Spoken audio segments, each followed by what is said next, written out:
It's time for another World Champion Checkmate challenge.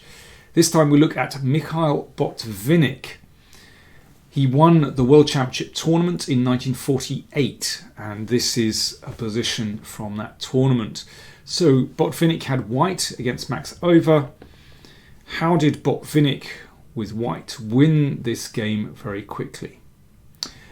So Botvinnik won the World Championship tournament in 1948 very convincingly. He scored 14 points and Smyslov was second with 11 points. And Botvinnik was probably playing his best chess in the 1940s when he won quite a few tournaments, very strong tournaments, really convincingly.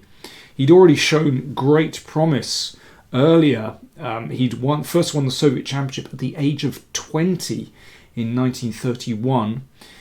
And then after that, well, his first big international success was Nottingham 1936 when he came equal first with Capablanca. This is a really famous tournament in chess history because there was, well, Botvinnik, Capablanca, Alekhine over Lasker, Reshevsky, Fleur. I mean, it was such an incredibly strong tournament, really famous names. And for Botvinnik to win that really showed how strong he was, and that was his first, really big foray into international chess. And after it, he wrote a letter that was published in the Soviet press where he thanked Stalin personally.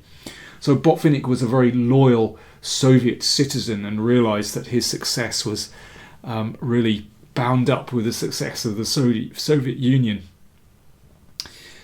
So let's have a look at what happened in the game. It's possible to simply retreat the knight, and white has a very strong initiative.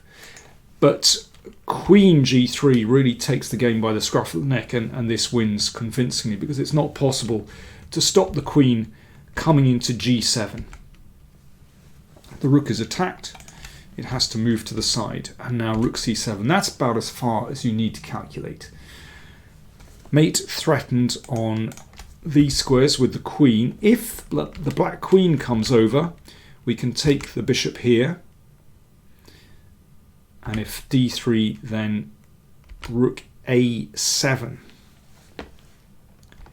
Threatening a big check here, and queen d8 stops that, but then we can take on h7. You can see what wonderful control over the 7th rank.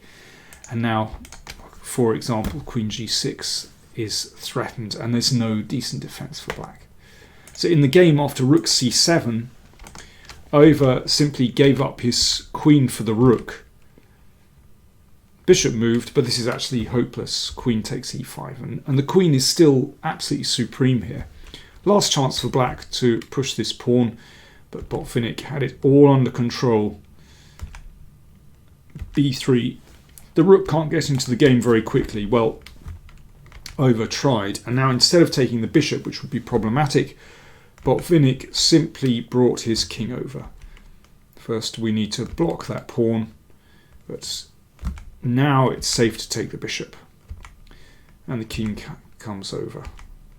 Important to realise that after this, in fact, white wins just by giving up the queen for the rook. And then we can see the importance of bringing the king over. So in the game, it went king f7. I mean, these next moves are very easy, actually. And it's time to get the a-pawn rolling. And there, of course, Over resigned. So a very convincing victory for Botvinnik.